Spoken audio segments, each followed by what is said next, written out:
Hello, everyone, and welcome to another Scotsway podcast. And this is part one of our Edinburgh Fringe Festival's Specials.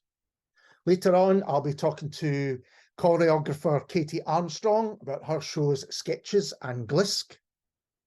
I'll be talking to musicians Andrea Baker and Howard Moody about Tales of Transatlantic Freedom.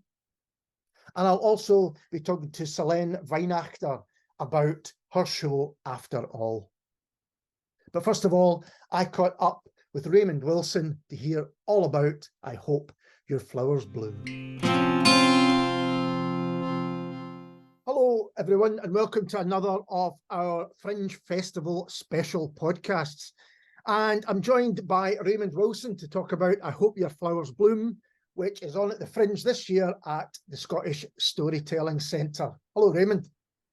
Hello, Alistair. I'm glad to be back on the podcast. It's good to have you back, yeah. And actually, this is a show which we did mention the last time you were on, so I'm interested to hear about how it's kind of moved on and developed and all of those things. But for those who don't know, tell us about I Hope Your Flowers Bloom.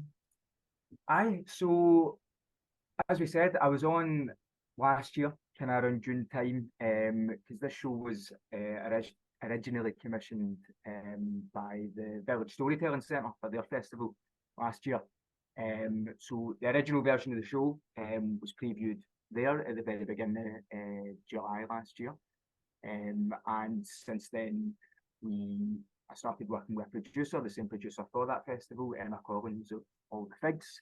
And basically, we just thought, this is a really good show. We love it. Let's try and get it a bit more polished. Let's try and get it a bit more ready for potentially international audiences. There's lots of different things in the show that we thought would have legs. So and through a bit of a mix of hard work and luck, as this industry is, we managed to get it on its legs. So since last year, we got a bit of R&D funding through Creative Scotland. So developed that, and that was mostly focusing on design elements of the show, and making it kind of tour ready. Right. And then we also got awarded and accepted into the Made in Scotland showcase as part of the Edinburgh Festival. So yeah, we've got a lot of support from both those parties, and have been working on the show for the past couple of months, but really since I first got commissioned to do it by the Village Storytelling Centre, it's been my main wee thing that I've been working on. So, aye. And has it changed a lot since then? Has the actual play itself changed? I'm sure, you said you've developed maybe the designs of it and other aspects, but the core, is it still the same? So the core is still the same. So to tell you a bit about the show again, so yeah, as you said, it's called I Hope Your Flowers Bloom, and basically it follows the friendship between me, or the fictionalized version of me, and the character of Flo. And essentially I build this character of myself who is this working class male that's trapped in the sort of greyness of Glasgow, or what they perceive to be this sort of grey version of Glasgow. And we meet this person, Flo, who they then try to use to escape that environment. Flo's a bit of this sort of millennial digital nomad. She lives in a van, she drives around, and he tries to latch onto that relationship to escape his working class environment that he's never quite felt he fits into. Yeah. And through that, it explores that friendship, and it kind of goes between this romantic obsession that's quite unhealthy, of him trying to escape, as well as him sort of reverting to his safe place, which is in the world of plants and nature, but seeing that in factual ways.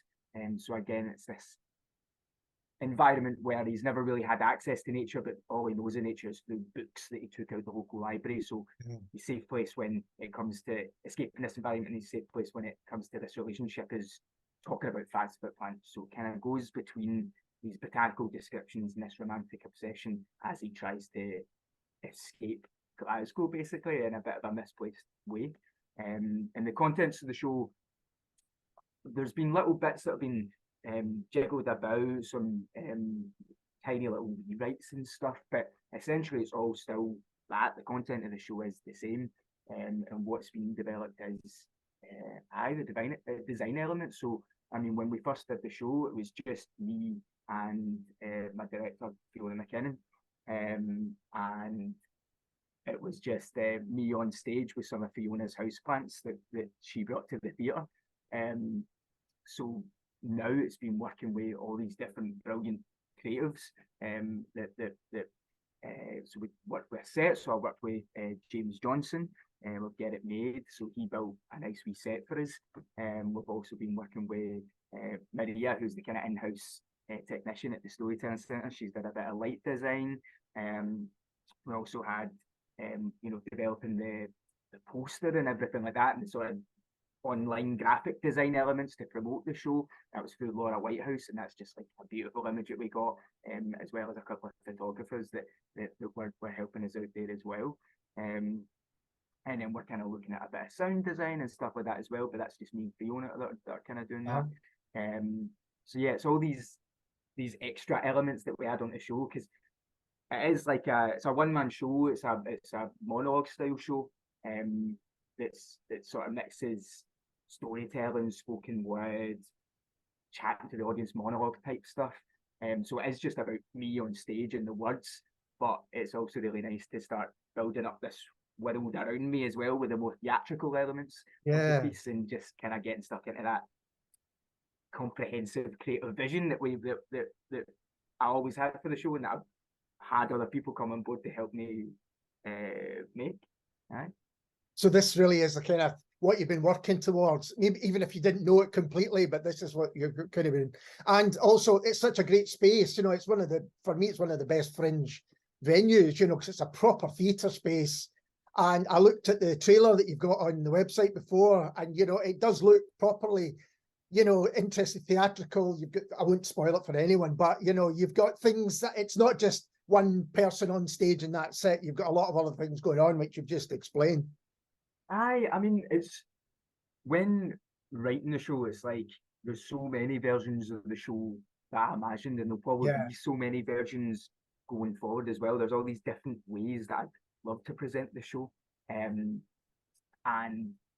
yeah, what we've got, as I said, the focus is me, and it is all about clicking in with me and me and the audience connecting, and me telling the story, and it's through just the anchor is the words and my energy on stage, which is this kind of, I present myself on stage this quite like anxious version of myself. It's me, and the story itself is semi-autobiographical, so I'm kind of expelling all these less desirable traits of myself on stage and present myself as this more kind of anxious character. But yeah, we've got all these wee set pieces going on, and it's nothing grand. Again, it's not theatre in the way that we've got all this stuff going on behind me, but it's just little compliments to what I'm doing, in terms of the design.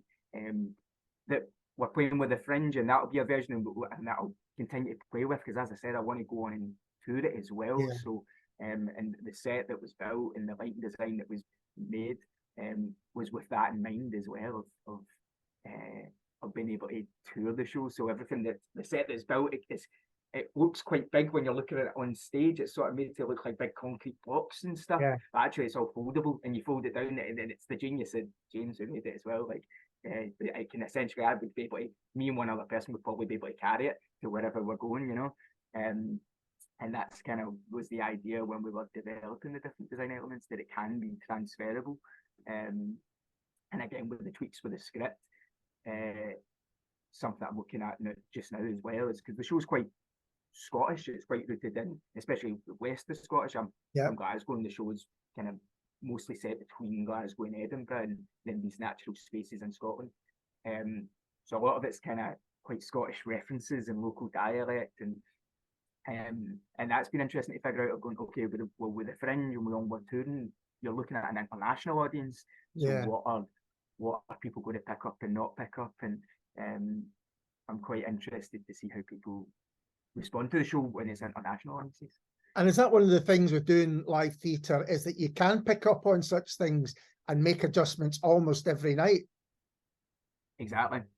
And that's what I love about the Fringe as well, because it's like you've got you start with a show on day one, and then by the end of the run, even just if it's minute details, and it's not a different show to the audience, but in my head, little things are shifting, and it's the dynamism of doing any kind of live creativity, really, where you're just you're making little adjustments in the moment, and the show is always going to be alive, you know.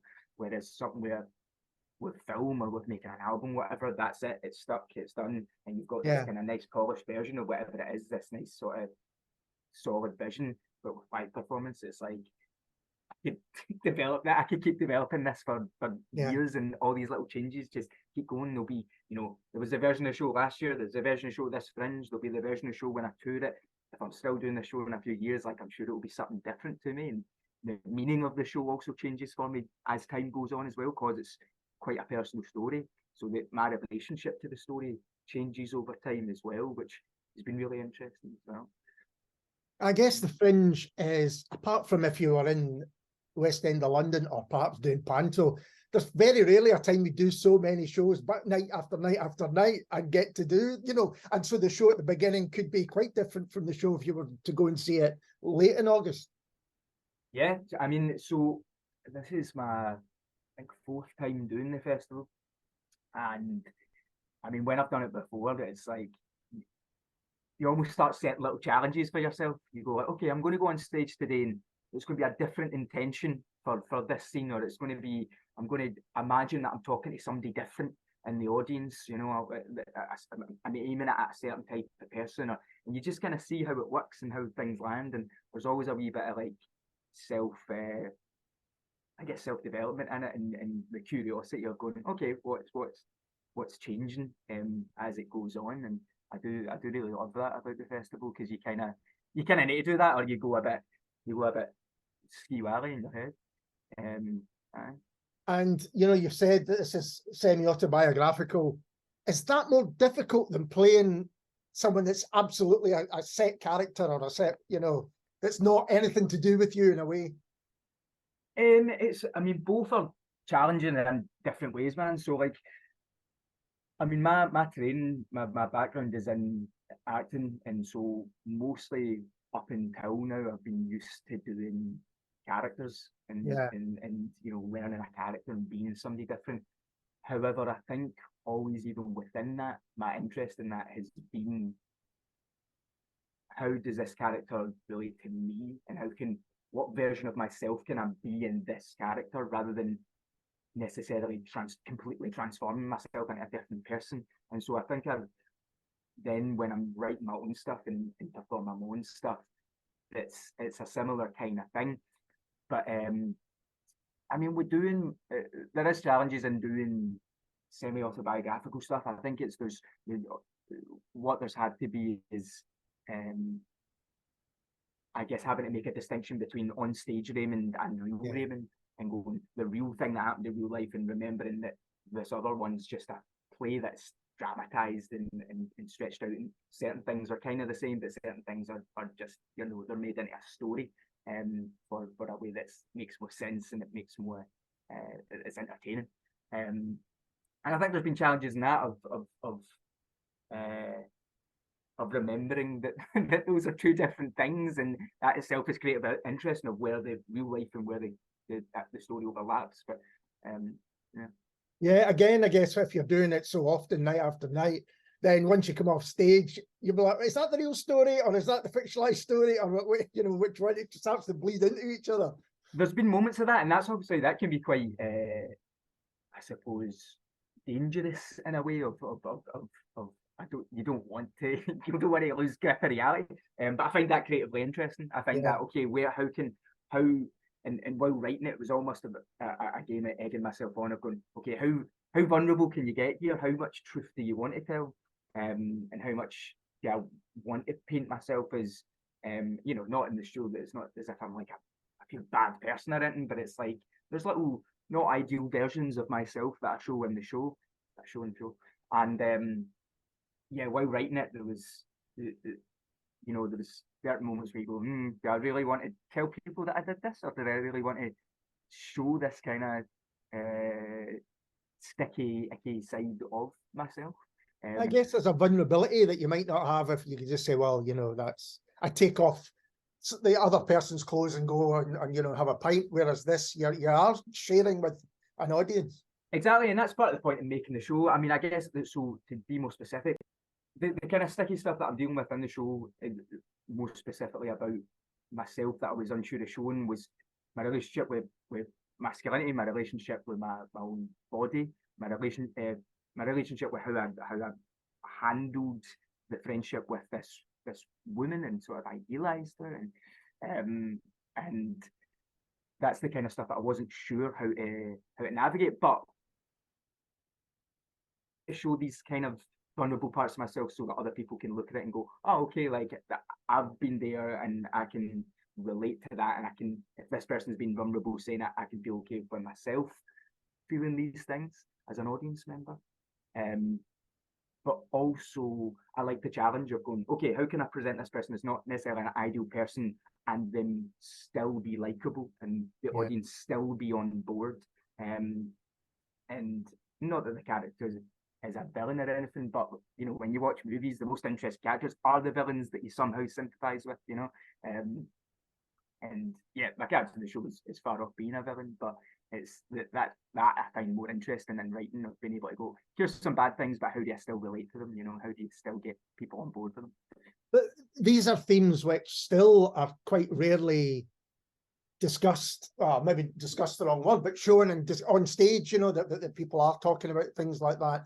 So, and I think it's what makes it a really interesting piece. Apart from your own life, was there other inspirations behind it? Were there other pieces of either film or theatre that kind of inform it? Yeah, I mean, so while writing it, I write quite. I use music and albums a lot when I'm writing. I mean, there's a kind of wide range of the musical influence. I mean, a lot of time I was listening to playlists that were, it's like playlists that you're to play to your plants to help them grow, these kind of things, like those kind of ones that you find wee lists of. And so there was some of that that's quite like twinkly, green, lush sounding stuff.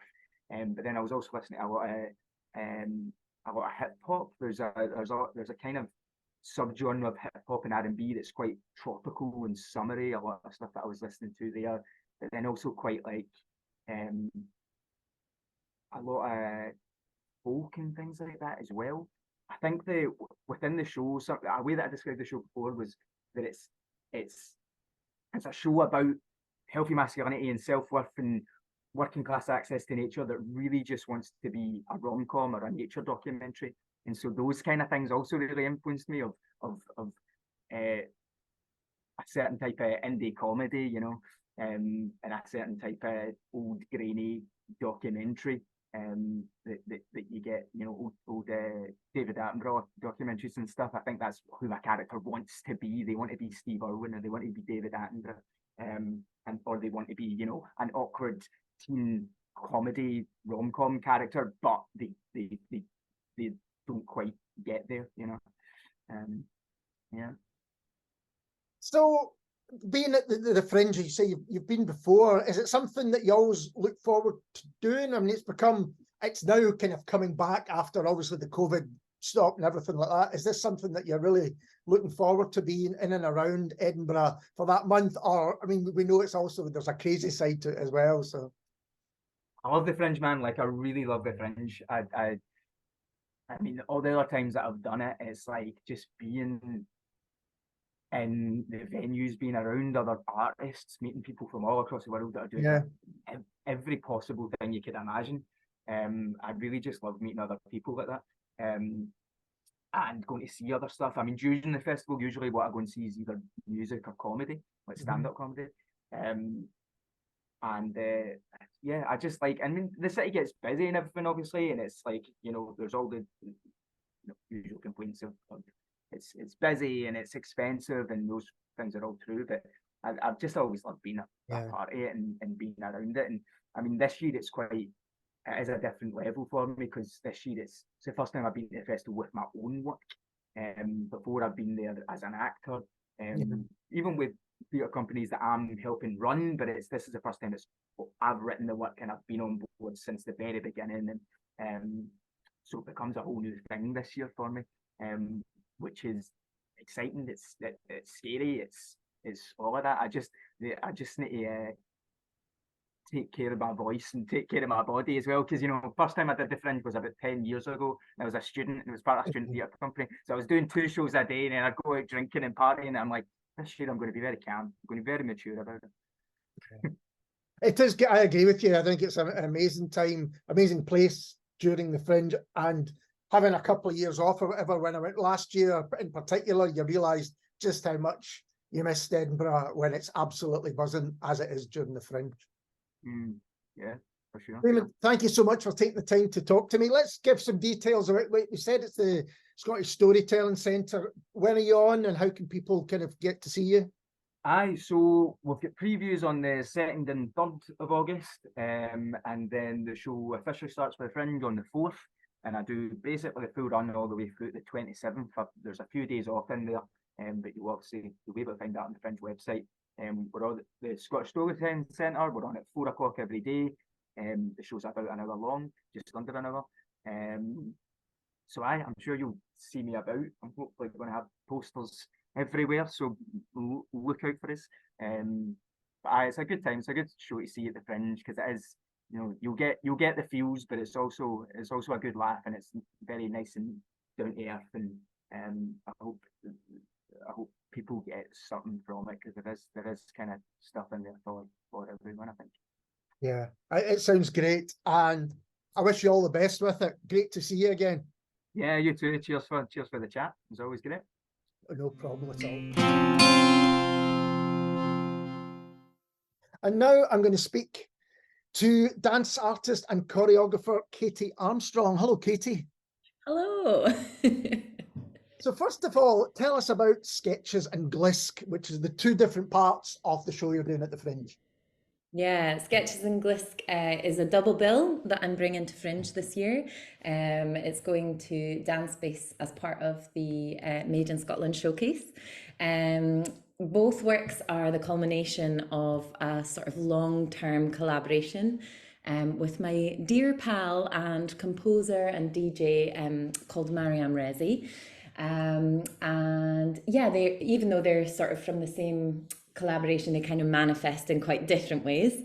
So Sketches is inspired by and set to Bach's Violin Concerto in A minor, and it encompasses a string quintet, 4 dancers, and an onstage DJ electronic musician. Wow. And it is intertwined, the Bach's Violin Concerto is kind of intertwined with these sort of interjections of electronics and beats and things like this. Yeah. And then Glisk is also a collaboration between myself and Mariam. It's inspired by Aberdeen and like the dramatic landscapes of Aberdeen. It's a newer work that I created last year. And it's for 2 dancers, again, an electronic musician on stage, which is working with experimental turntablism. There's also live piano, and there's a visual art contingent to Glisk as well by, again, my dear pal and wonderful visual artist called Katie Taylor. It sounds amazing. And just to be clear to listeners, if they come along, they get both of these, isn't it? It's not like one. Yeah. One, yeah. 2 for 1. 2 for 1. Yeah, no, there's about that in the Fringe, a bargain. And where's it going to be on? Should let people know where it's going to be and what time and all of those things. Yeah, so we're at Dance Space, and Dance Space are doing a collaboration with Assembly this year. But the location is at Dance Space in the Grassmarket. And we are on from the 15th to the 20th of August, and our show is on for an hour from 5:05 till 6:05. Very specific. Perfect time to catch the after work crowd as they're thinking of going. Yeah. Exactly. So how do you bring a show like this together? You've already said the different kind of aspects to it. How do you get it to stage? Yeah. Well, I guess both pieces have kind of been made independently. Sketches has kind of been, it's sort of had lots of different iterations over probably about 4 years now. It kind of started as a really small thing, and then we just started building it, and it sort of started growing arms and legs.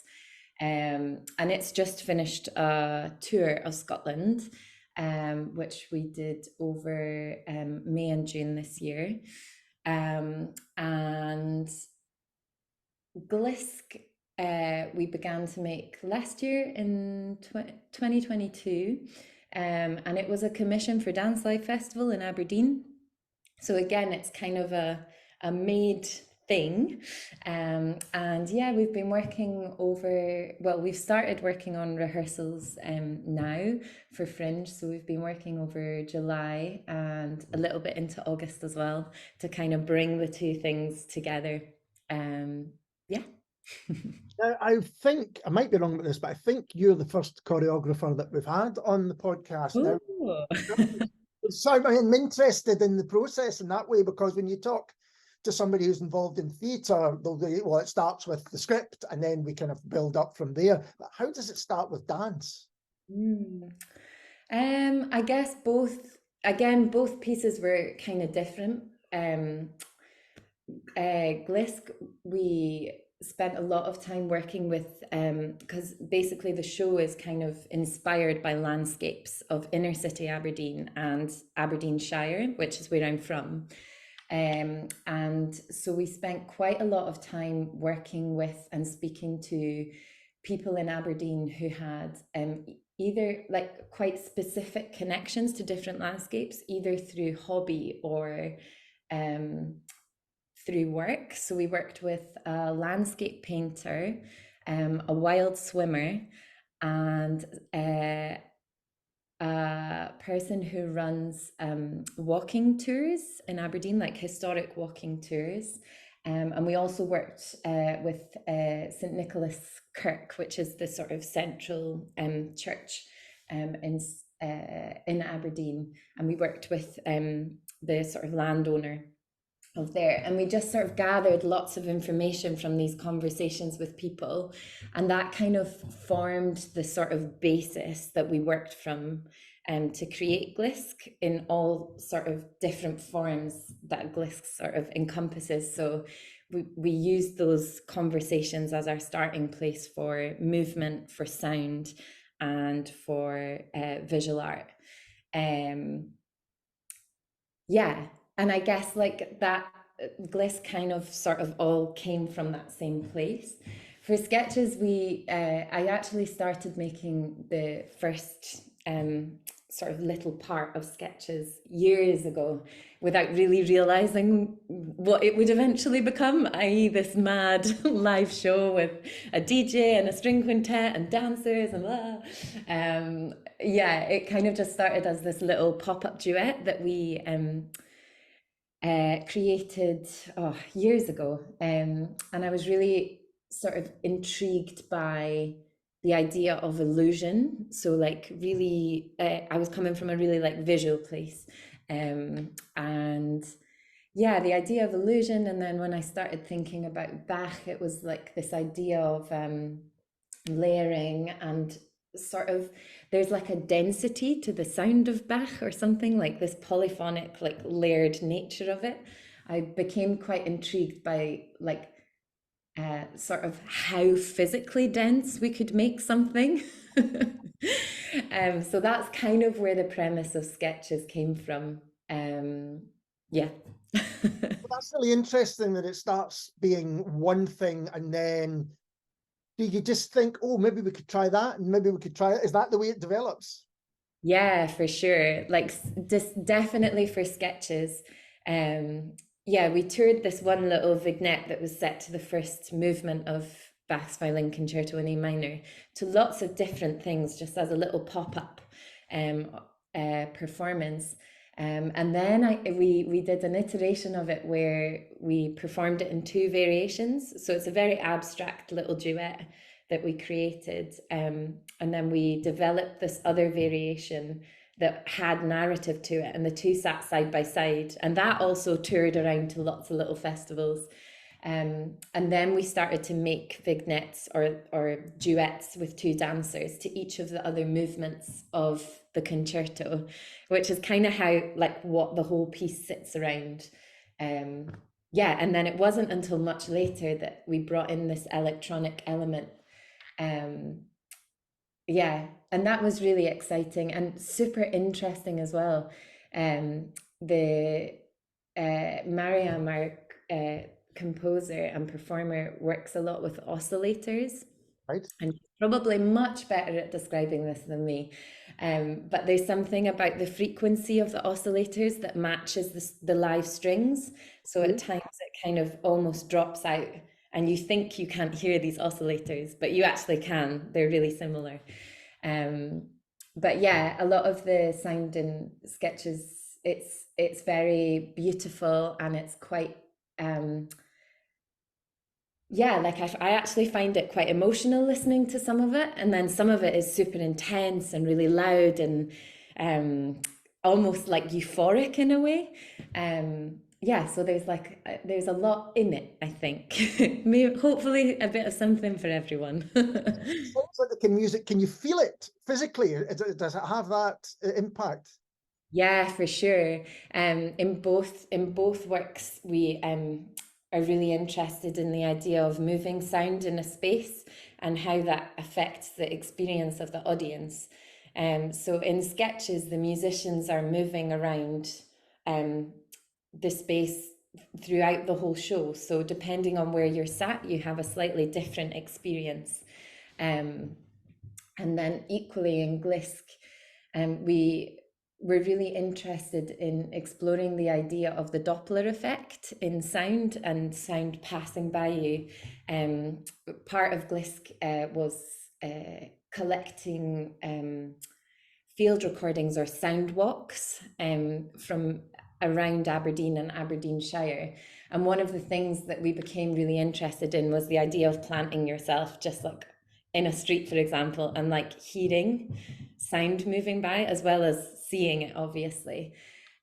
So at the end of Glisk, we have a section where the dancers are actually holding the sound, and it almost creates this 3D sound space, because the sound is moving around. And yeah, it's kind of hard to explain, but it's a very like live experience. It sounds it, and it's something that without taking part, the audience are going to be a part of. Yeah, hopefully. Yeah, because it seems like you might get different experiences depending where you are in the audience. Yeah, absolutely. Yeah. And can you tell us a little bit about your career? How did you begin and get into dance? Yeah, so I started dancing when I was like maybe 12, when I was in Aberdeen. I grew up in Aberdeen. And before I danced, I was really into music. I used to play the piano and the cello, and I think that's kind of what like drew me to dance, because I was like, ooh, these 2 things are quite similar. And then I just became really like obsessed with dance. But yeah, I danced up in Aberdeen until I was like 17, and then moved to London, and I trained at Romber School down there.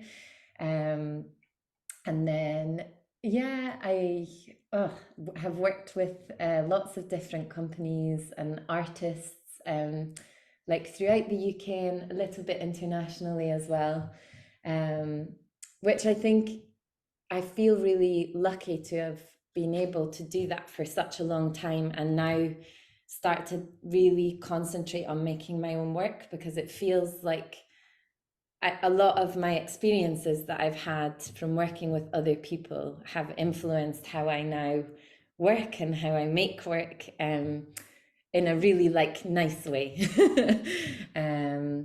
But yeah, I started kind of making my own work I think the first thing I did was working with my other dear friend, Nasli, who used to run Zenda Theatre Company down in Newcastle. And yeah, like just a couple of years after I graduated, I was lucky enough to be brought on as a choreographer for one of their theatre shows. So I did the movement for a play. And I think that's working with Nasli really taught me a lot about creating movement and yeah, like working with people. I was working with actors who had experience in movement but weren't necessarily dancers. But I think coming to sort of having that as my introduction to like doing like a big choreographed thing was amazing and kind of like inspired me to keep going and start making my own work. And yeah. Sounds like, as with most theatre, collaboration is just a huge part of it. Is that something that you really enjoy? It seems that you do. Yeah, 100%. Yeah, I think when I moved to Glasgow, I moved up to Glasgow from London kind of 2 years after I graduated. And up until that point, I'd kind of just really been focused on pure dance, like movement things. But as soon as I moved to Glasgow, there's this whole buzzing, like super exciting, cross collaborative like ecosystem that exists here. And I really love that. I think there's so much to learn and be inspired by working with artists from other disciplines. But yeah, I'm really, really interested in working with live music, but also more recently when I was creating Glisk, started working with Katie Taylor, who's a visual artist. And that I've now become so intrigued by. It's also super interesting to collaborate in that way and across dance and visual art. Yeah. It's really interesting to hear that. Do you think Scotland, the Scottish art scene in general, it's kind of big enough that there's lots happening, but it's small enough that you can make contacts outside of your own speciality? Yeah, 100%, 100%. And yeah, I do really think there's so much to be learned from that kind of work, you know. And yeah, experience to be gained and things like that as well. Yeah. So have you done the Fringe before? Yeah, I've done the Fringe quite a lot as a performer. Yeah, I've worked a lot with Eowyn Emerald and Dancers as a performer for her. She usually comes to the Fringe every year, but she's moved back over to Canada last year, so I don't think she's going to be here this year. And I've also done the Fringe with my mentor's company Cordelia. Yeah, so I've done the Fringe many a time as a performer, but I've never brought my own work to the Fringe. So this has all been a big learning curve, but a good one. Oh, I bet. And is the Fringe something, what's your experience of it? Is it, I'm asking everybody this question because it's such a incredible time in that place. Yeah, it's my experience of the Fringe, I would say, is fast. Everything is like at pace, a bit mad, but wonderful. And I feel like, yeah, the whole like sort of nature of just rocking up and go, like, you know, just giving something a go, I think is so cool. You end up seeing like the most wonderful, weird things ever. Yeah, absolutely. It's part of the joy, I think, is walking past a venue and just saying, well, who's on at 5:30? And you go, all right, okay, Yeah. let's take a chance on. And do you think it does dance justice? Do you think there's dance is well represented at the Fringe? Yeah, definitely. I think dance space where I'm bringing Sketches in Glisk is a wonderful venue for dance, and Dance Space themselves really try and make a space that is suitable for dancers, and that is sensitive to what like dancers need, i.e. like warm-up space and like time and things like that. So I think places like Dance Space at the Fringe are wonderful, and they really sort of push their shows, and yeah. So I think my experience of Fringe is mostly performing at Dance Space, and it's been a really good experience. I have sometimes done performances not in Dance Space, and it's a bit more tricky. I think that's why the first word that came to my head was fast, because you kind of just have to rock up and do the massive dancing and show and then leave. But yeah, I think Dance Space is a good, and actually Dance Space and Assembly this year are doing a really good job for dance at the Fringe, I think. It's really good to have a space that caters to dance, understands dance, and understands that you can't just maybe jump on stage and go straight and all sorts of things. And are those the kind of things you've been learning as you're doing your own shows, that there are things when you're maybe just concentrating on being part of a company, you don't maybe think about them, but when you're having to make sure it's all right for other people, you really do? 100%, yeah.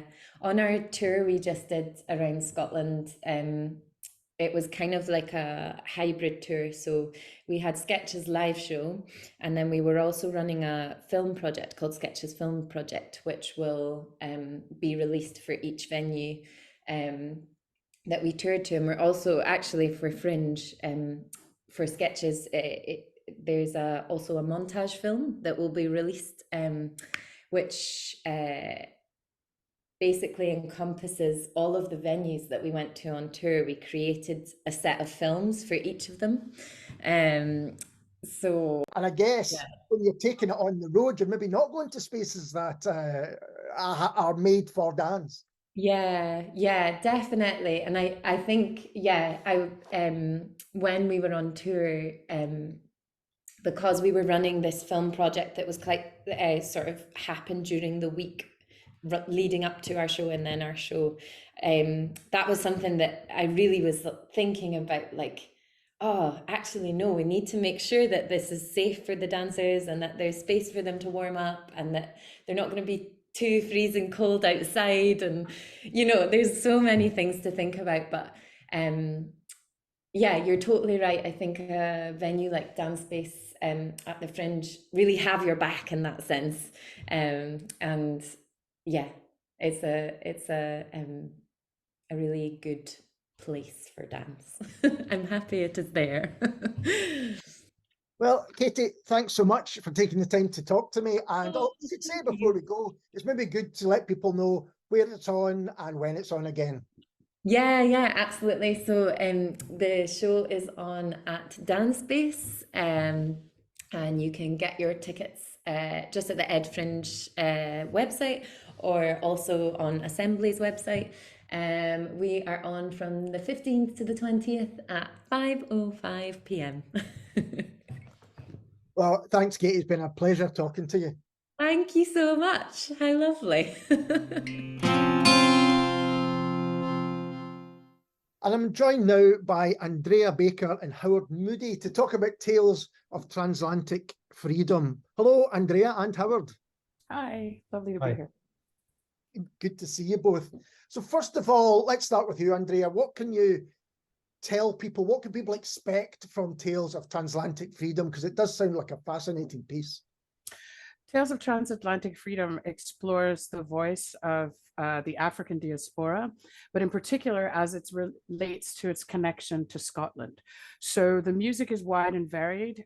We feature Black British composers, Black American composers, we feature Burns, we feature traditional Celtic music, psalm singing from the Outer Hebridean Islands. So it's a mixture of music, but it also contains poetry, script, first-person narratives. narratives of the experiences of African diaspora as they interacted with people from Scotland, and also as Scottish people had a transatlantic journey to find those connections. And yourself, Howard, how are you involved in it? What's your role? Well, I'm a kind of multi-instrumentalist, mainly on the piano, not just touching the keys as usual, but exploring the instrument in many ways, but also using instruments that are very transportable and very straightforward. So it's a kind of mixture of the piano, which is a very sophisticated instrument in a way for written music. And we improvise a lot. We use many different styles of music: blues, jazz, so-called classical music, at least written music, contemporary music, and opera and songs, but also using instruments such as a viola, which you can imagine a kind of captain of a ship taking out of his little box and the side of his rather just playing with music in a very simple folky way. And also we're looking at using the cajon as a percussion instrument, and a melodica, and things that give a much more folky, simple, natural approach, as well as singing. So the instruments themselves are often a kind of part of the story. Indeed, indeed. It's a kind of staged recital in that sense, that there's nothing predictable about it, and we're always making new arrangements together in rehearsal. So there's obviously the structure of the show stays pretty much fixed, like all theatre shows, but how we play with the material in each show is very flexible, and that's a very exciting part of it. And before we started recording, Andrea, you said that this had been on at the Pianodrome last year. Has it changed at all since then? Has it developed, if that's the right word? Yes, it has. It's changed quite dramatically. We took it to the first American Pianodrome in Charlotte and already began to add some new music. But the Pianodrome, as an installation, is a musical space. Yeah. So it was largely music and language based. The physicality is also limited in that kind of space from lighting and whatnot. So what we've decided to do with this new fully staged production in the festival is, obviously, we're adding new music. The great thing about Tales of Transatlantic Freedom and all of the pieces that I do under the Sing Sister Sing banner is that wherever they travel to, wherever they go to, we try to incorporate the stories that relate to that place. So one of the additions to our Tales of Transatlantic Freedom story this year is going to be Nova Scotia.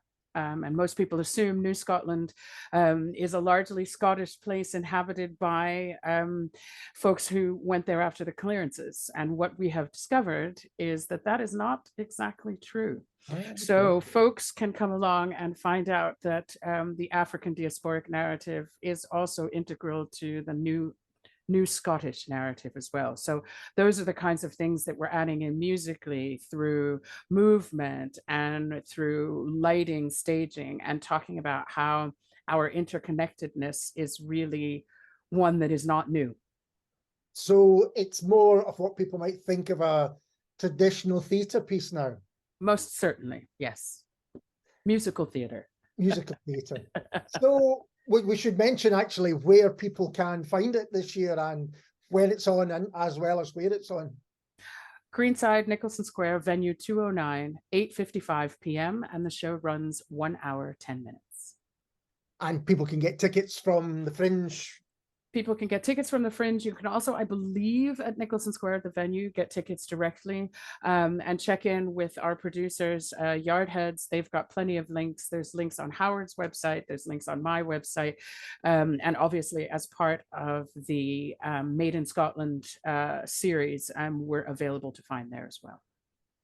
So there is no excuse not to find a ticket.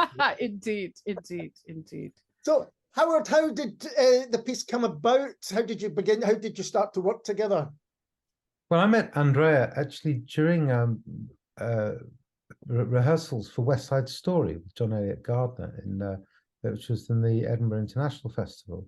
And we had connections through the Scottish Chamber Orchestra and work that I'd done in Scotland as well as a conductor. And we started getting together. It was Yardheads that got us together to work on some Burns songs, some arrangements by Serge Hovey. And this led to a rising interest in what the melodies were, how they traveled, and the interconnectedness of melodies from extreme sides of the world.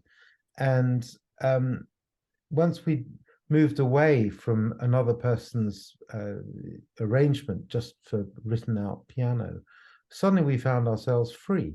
And actually that then became really dramatic, because at different points in the piece, we could make arrangements with different instruments, different sounds, different feels that really took folk music to a staged but fresh place.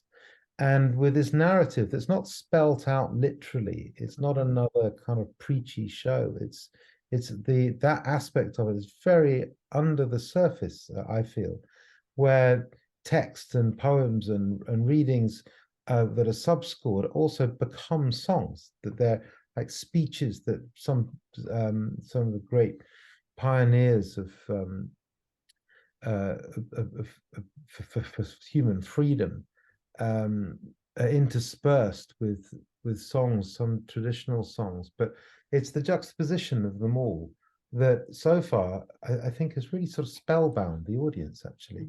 And when we did it in the Piano Drome, it was very effective because first it was in the round, second it was the most incredibly imaginative theatre space, because they built everything out of pianos. People were sitting on the names Steinway and Broadwood, and they gave us a choice of 4 pianos, a couple of honky tonks, a fairly quiet, decent, in tune upright piano, and then a rather beautifully imperfect but very subtle Broadwood grand piano.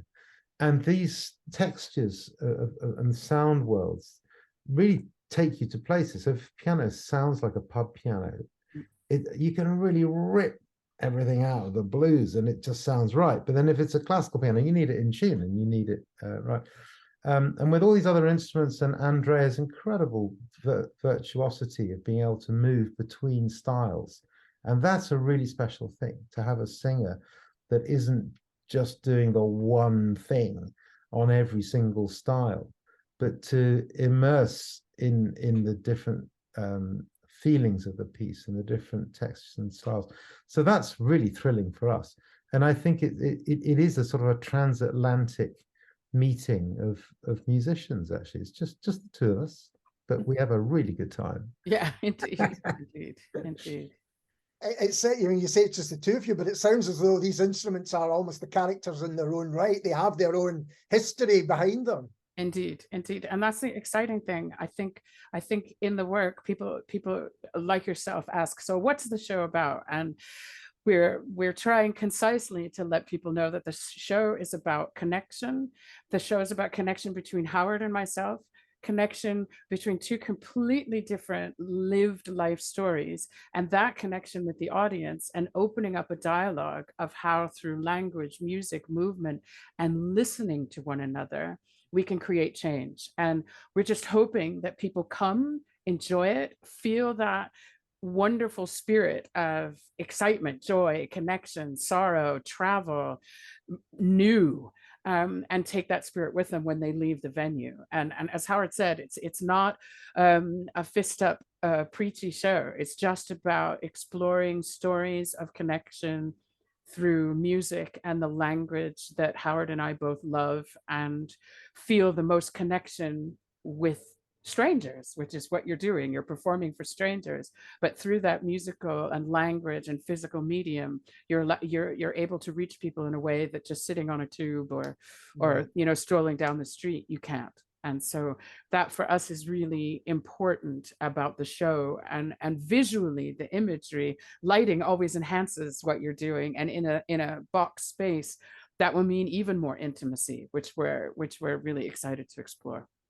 It sounds like one of these shows where you really do have to be there to understand it all. It's must be quite difficult to talk about because it's all experiential and about sharing between the audience and the people on the stage. Is that what you expect it to be like? One thing that I think explains it is that when we went to Boston, we did a performance for the National Center of Amity, who wanted the show over in the States, and the stage manager was and the director, John Paul McGrotty, as well, was in the box behind the audience, and they said they've never seen an audience stand up unanimously so in such energetic form just after the music had finished. And there was something that was just surprising about that, because it suddenly became more than the sum of its parts. But there is this extraordinary intensity where you feel this story emerging, and it's, as Andrea said, it's a shared story, whichever side of it you come from. So, and Andrea's ancestors were a different part of the stories that are reflected in the piece to mine, and that's a fantastic meeting on a theatre stage, and we're just here doing it through the music, and I think it's that wordless side of it that's so powerful. It's not a, yeah, it doesn't use the word I.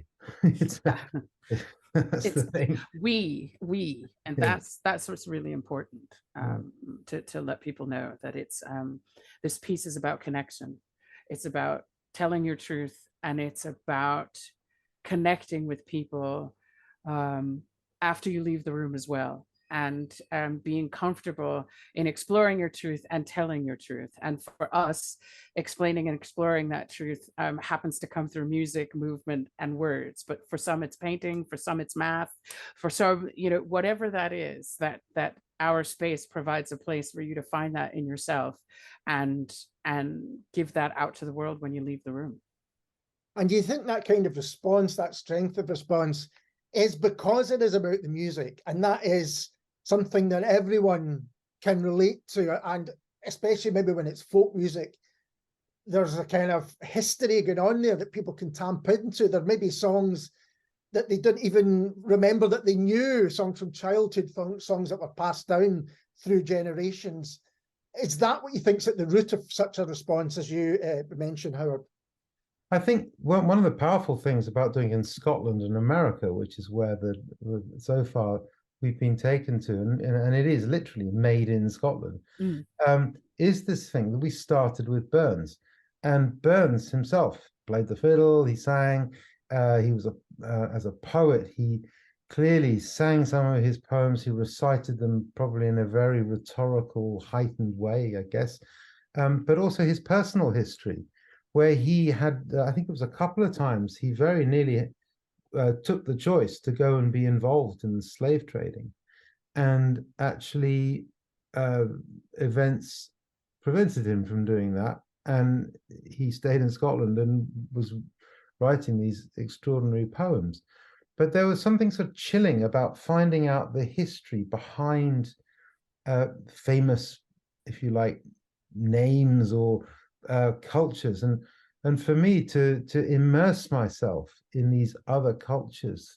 Like if you're in Scotland, you're meeting people who can really pronounce Burns right, you can hear it right the way it is, and then you just feel more connected. I'm not going to be able to do that, but I can try and make some impression of it, and likewise with this sort of Silk Road that we've taken to America, where the other side, the dark side of the transatlantic story, is felt so strongly, but also through this group that invited us there. They are absolutely spending their energy in trying to bring as many sides of society together. Mm-hmm. And I think music is the safe place to do that. And the lyrics are just extraordinary. I mean, you don't have to know the literal history. You just hear the songs and get immersed in it. And the way Andrea tells that through her singing, and just sheer energy is, I think that's the magnetic thing. It's wonderful. It's a real privilege to be part of it. And Andrea, did you discover new things and new songs that you didn't know before during this process?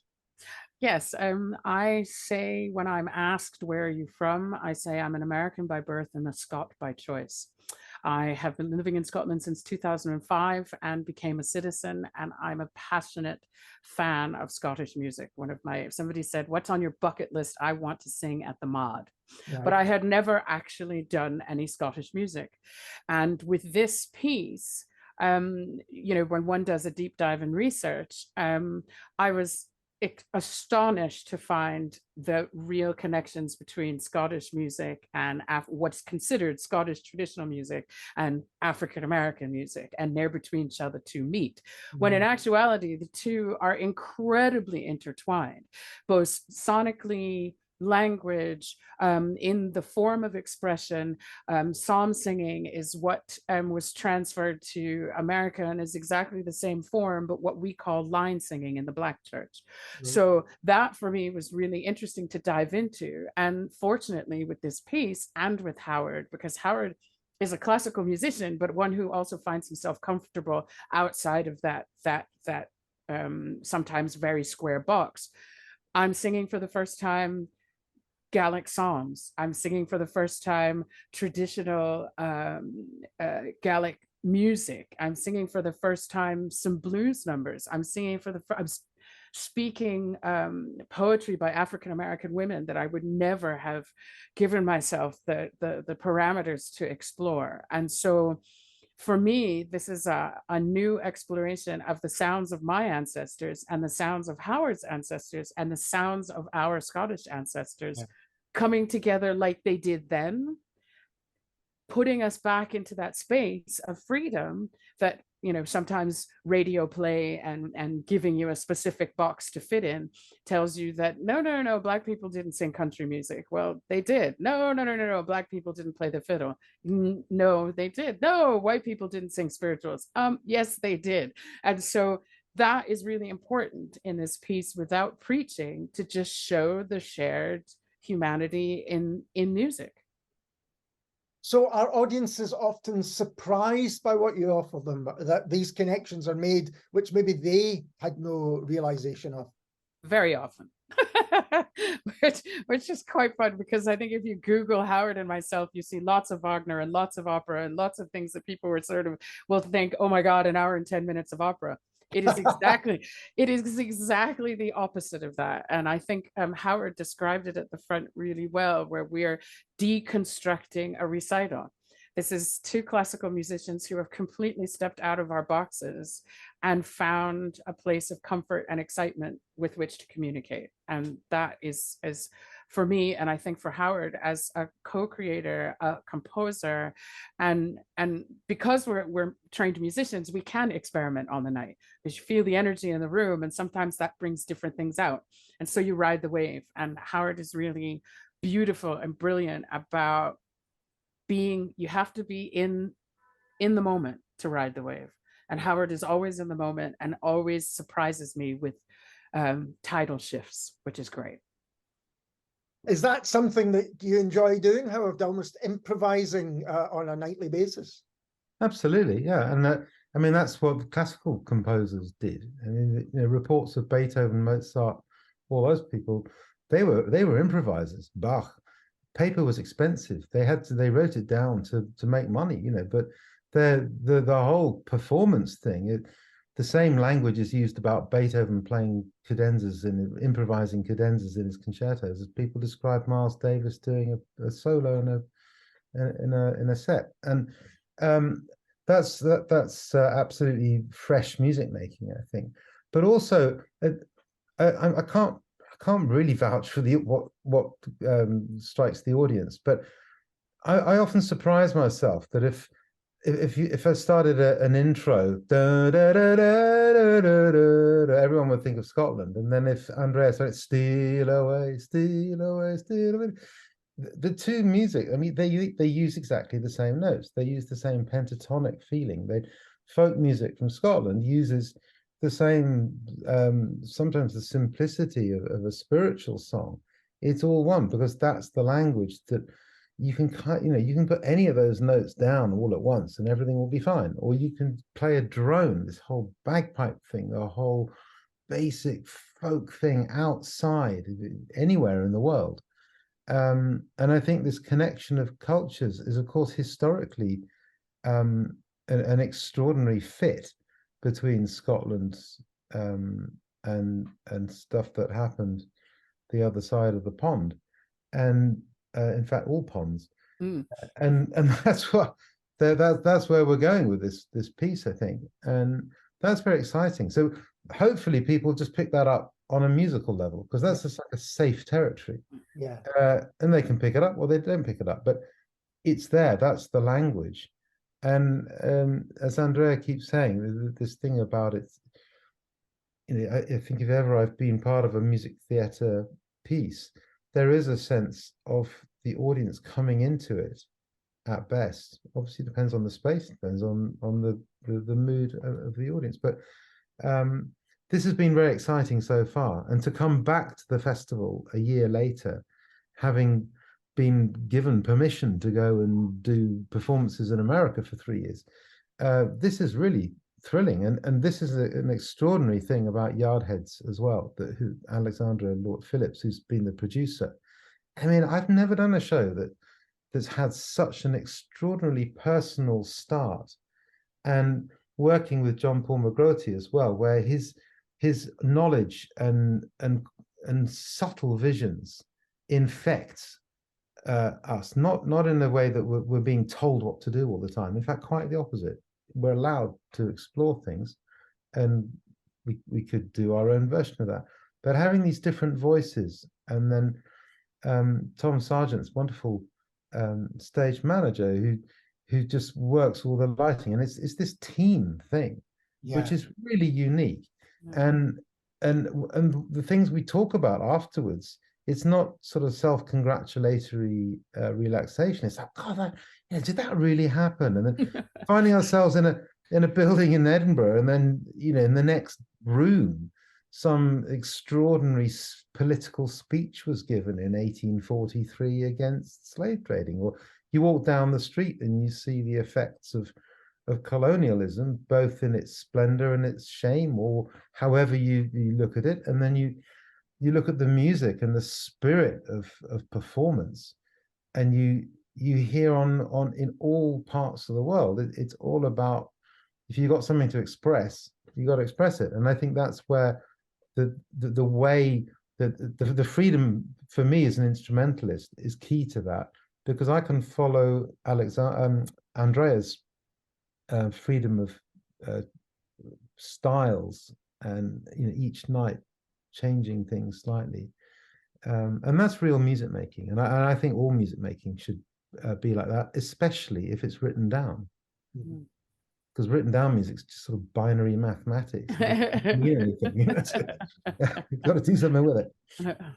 Yeah, I love that. The spirit of performance is, I think, what's behind the Fringe as a whole. It's a great time and place to be in Edinburgh, definitely, doing these things. And Andrea, did taking it to America change it for coming back here? Does that transatlantic conversation, is that one that's ongoing?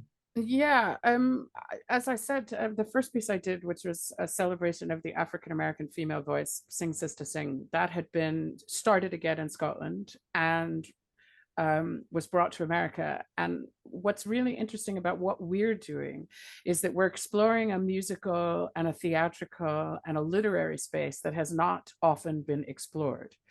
And the difference between some of the work that's being done now, which are purely Black narratives, is that this is a narrative about African diaspora, of people coming together and how we move forward that way. And so when you bring it to an American audience, obviously the Scottish influences are new to some folks, but in Charlotte, strangely enough, it happened to be Scottish it was Scottish History Month. And a lot of people don't know that the largest percentage of Scottish immigrants in the United States ended up in North Carolina, Right. as percentage of population. So the Scottish themes there are really prevalent. And in particular in that space, the Scottish connection to the African-American connection is one not just of history, but it's one of proximity. And so it was really interesting in the Pianodrome, a Scottish export, but filled with local pianos sourced from the area. That gives you another different feeling. And we were in a church that was originally built by freed slaves. So the connection of the space in which we were in was directly related to the show that we were doing. And I think that really touched people, because so often one celebrates one's culture purely among those people. And in Charlotte, that was a really exciting thing, because we had mixed audiences and everybody left going, oh, okay. So that's what being together looks and sounds like. And I hope with this new version in Edinburgh, in a new space, that we can think about that as we look at Newtown and Old Town, as we look at how Newtown was actually funded, as we talk about people who are trying to make a difference in how we talk about history.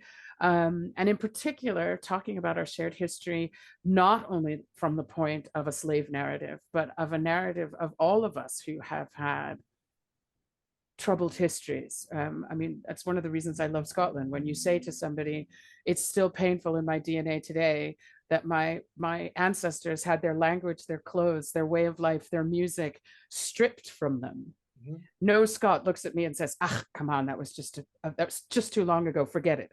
And so in that spirit, we want to bring that Scottish energy to the Fringe, which is international, but let people know that when you're walking the streets of Scotland, those are our values. That is what we want to share with the world. And that for me is really, really important as a new Scot.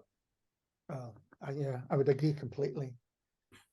Before we go, it'd be good to remind people once again, when and where they can see it.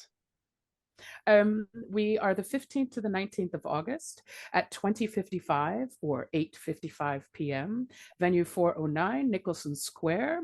And tickets can be found on Fringe websites and on my website and Howard's website and Yardhead's website. And we would love to see you at a performance. It's 1 hour and 10 minutes. And we're doing an evening slot, so you can have your disco nap, come out and see us, and then go catch some comedy. Perfect. Absolutely perfect.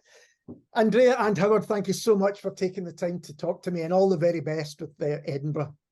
Thank you. And can I just say, your living room, your screenshot, fabulous. I don't know where you live or what you do outside podcasting, but that is a room I want to visit. Well, thank you very much. I will take it.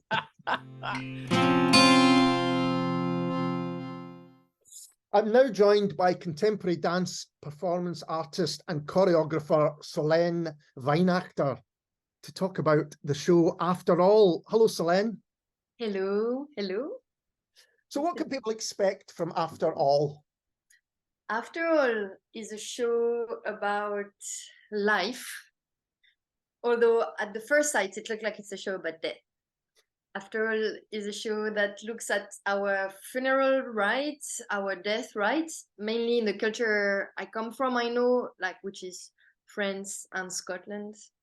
And through these windows, through these frames of the ritual, we are looking at how we can frame our relationship to life. And how, in terms of the show itself, there's different aspects to it. So what would those be, and how do they kind of work together?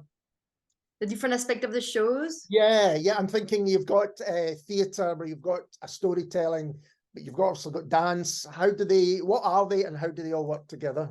Yes,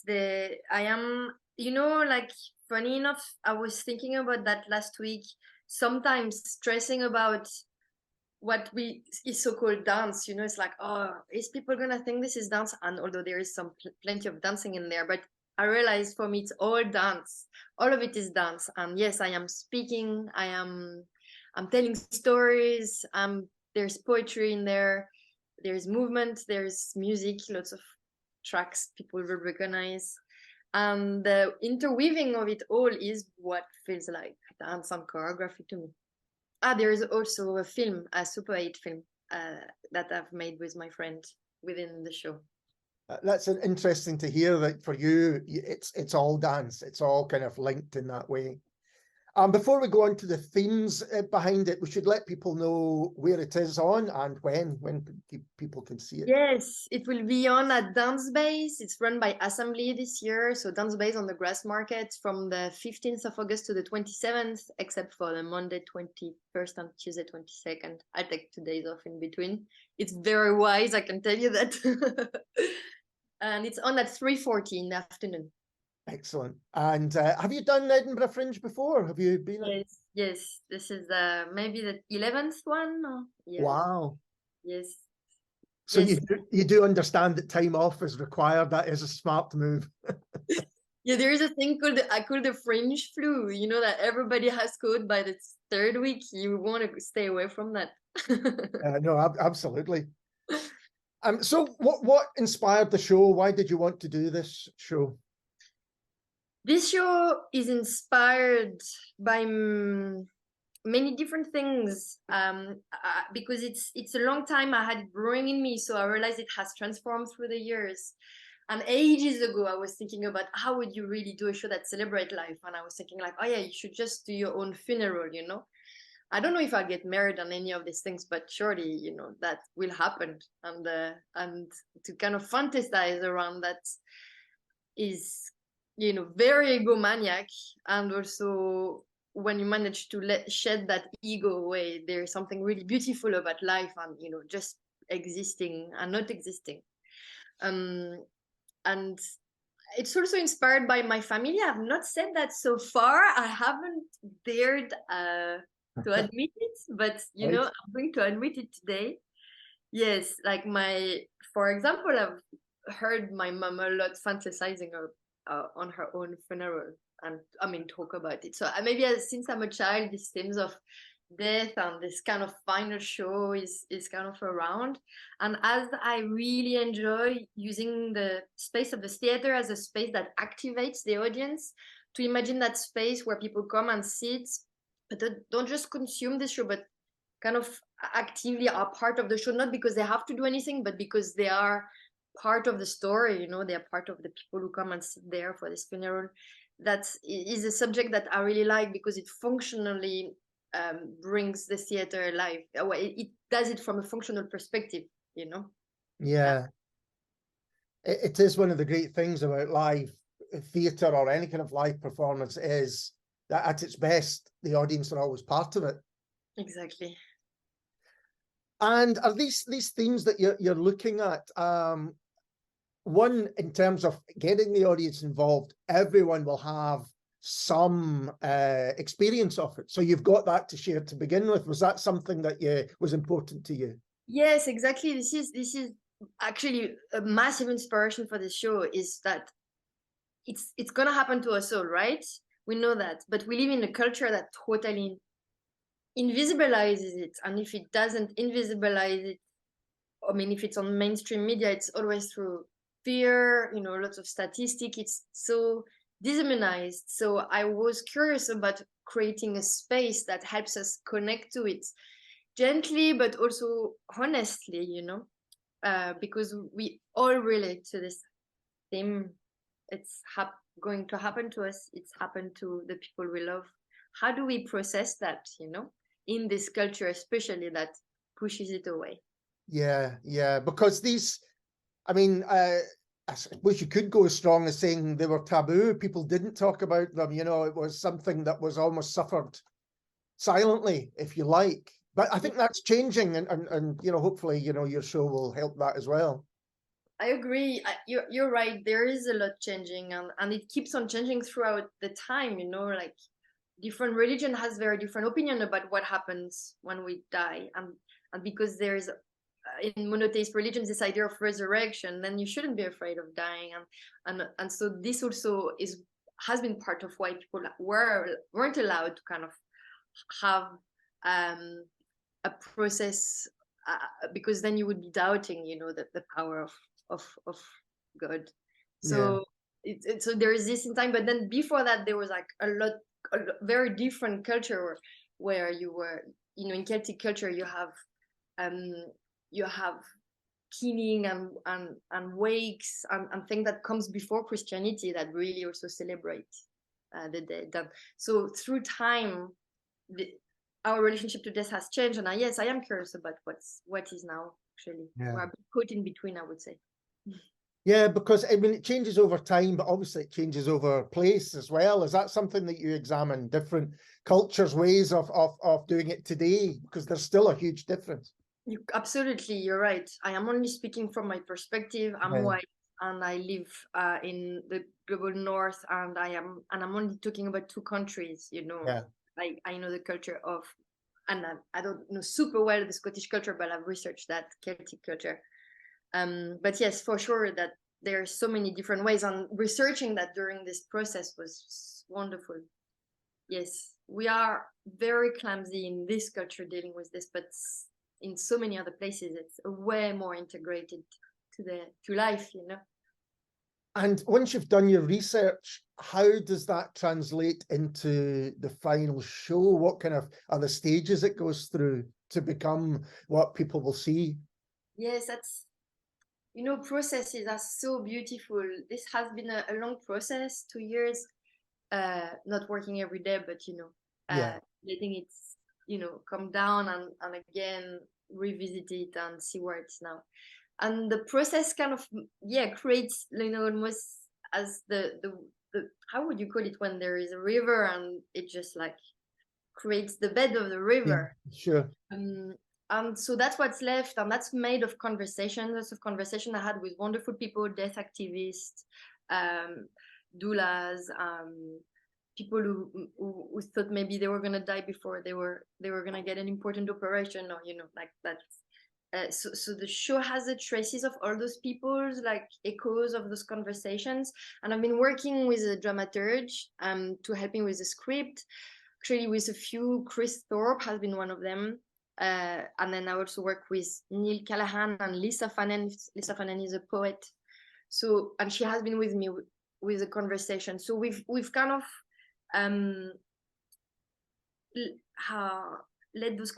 invited those conversations into the script of the show, but not directly quoting people. That's also quite an art form to see what remains without like stealing intellectual property, you know.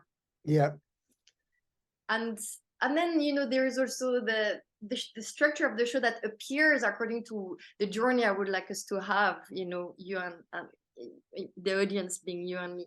Yeah. So we start from a place that's really about laughing at how absurd the thing can be, and then we are going little by little deeper into being with death. Yes. So is part of the aim to help take away the fear, or is it about embracing that fear and making it something else? That's a good question. I don't think I can take it away. No. But maybe it's good to look at why are we scared? And so some of that is present. Being with that, being courageous with that, laughing with it, being uncomfortable with it, and then maybe just getting through it and see once we get through it, what's on the other side of that fear. And I suppose sharing it as well, because that always kind of maybe helps that other people. That's what I'm really interested about the show is, for me, it will show people in the audience that other people have gone through or are going through similar things and feelings. Yes. There is something so, you know, universal, obviously, about grief and loss and fear of dying. And then there is also like how unique every time it feels to you, you know, and how lonely you can feel in that loss and grief. So I hope this show will help people to speak, you know, maybe make space for conversation around it afterwards as well. And are there inspirations, not just on Afterlife, but on your work in general? What kind of, you know, inspires you to make your own art? well, I'm really influenced by the people I've worked with. Yeah. I've had some really wonderful creative relationships around dance and theater in my life. I'm still currently working with Ben Duke, with Joan Clevillier. Ben Duke is with Lost Dog. You know, he's kind of famous for Paradise Lost, and we made Juliet and Romeo together. And he's made Ruination last, which is based on Medea for the Christmas show at the Royal Opera House last winter. So, and Joan Clevillier is the director of Scottish Dance Theatre now, and we've made like 3 shows together. And his practice also with dance theatre really inspires me. And I'm also working with Una Doherty, who's an Irish choreographer based in France, and I find her work with dance and theatre also super fascinating. So the very alive relationships I have with other artists influences me a lot, I would say. And then people, you know, people's stories, people are endlessly fascinating. Yes. So collaborating with other people is inspiring in itself. Yes. So how did you get into dance? How did that become your world? My thing.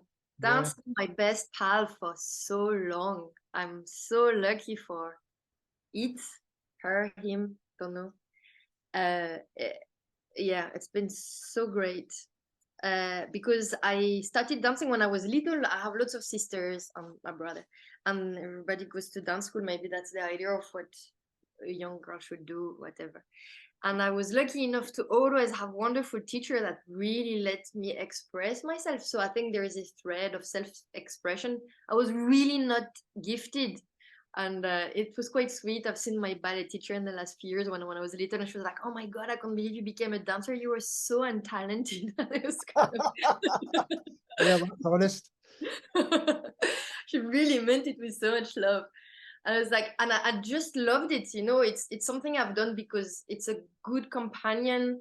It's been so good to grow up with dance, to always have a place to feel able to be loved and seen and process things, you know, when you're going through teenagehood and everything, the world seems a bit unfair and tricky and doesn't suit you. And also when you really get out of your body, you know, in this time of life, which I think really takes that out of you and a disembodied existence.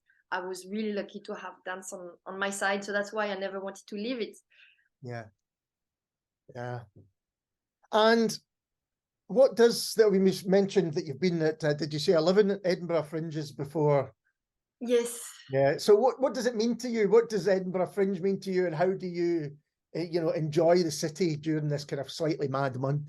It's so mad. You know, I arrived 16 years ago in Scotland and I went straight to the Fringe. I was like, God, I was so lost. It was so big. I've never seen something like this. It's like, how do people do it? And now I feel like I can navigate it. Like, yeah. I don't know, like, what do you say in English? If it's back of your hand. So I need like back on my hand. And it's a mad month, you know, but everyone's like pouring their heart into what they're doing. Yeah. And they hate it and you still love it. Everyone's like putting the effort in, and you get to see so many people's work. I don't know how many artists you've spoken so far, but you know, people just bring their own take on the world, the little corner of imagination or criticism or magic, you know, and that's kind of incredible. And so what it means to me, it's like just like the sheer resilience of art and the cultural sector and you know and the love of it. I think that's right. I think, you know, it's a place where you can walk past a door which you don't know what's behind the door, and then you find out that there for an hour, as you say, someone has done this incredible work which can change the way you view the world, and you know, for that to happen every day for a month and different things is quite incredible. I totally agree with you. Yes. Before I let you go, it'd be good, I think, to remind people where they can get tickets and all of those things. So you said it was in Grassmarket, isn't it, the venue? The venue, yes, is at the Grassmarket at Dance Base, which is at the bottom of the Grassmarket. And, you know, you can get tickets on the website of the Edinburgh Fringe. Assembly is programming it, so it's also on the Assembly website. You can also come at the door, would be at the Grassmarket, yes, at Dance Base. You just have to go down. It looks like you're going into a garage for a second, and then there are some steps on the right, and then you I get think I up. know exactly where it is. Yeah, absolutely. Well, Solène, thank you so much for taking the time to talk to me, and all the best for Edinburgh and beyond. Thank you so much.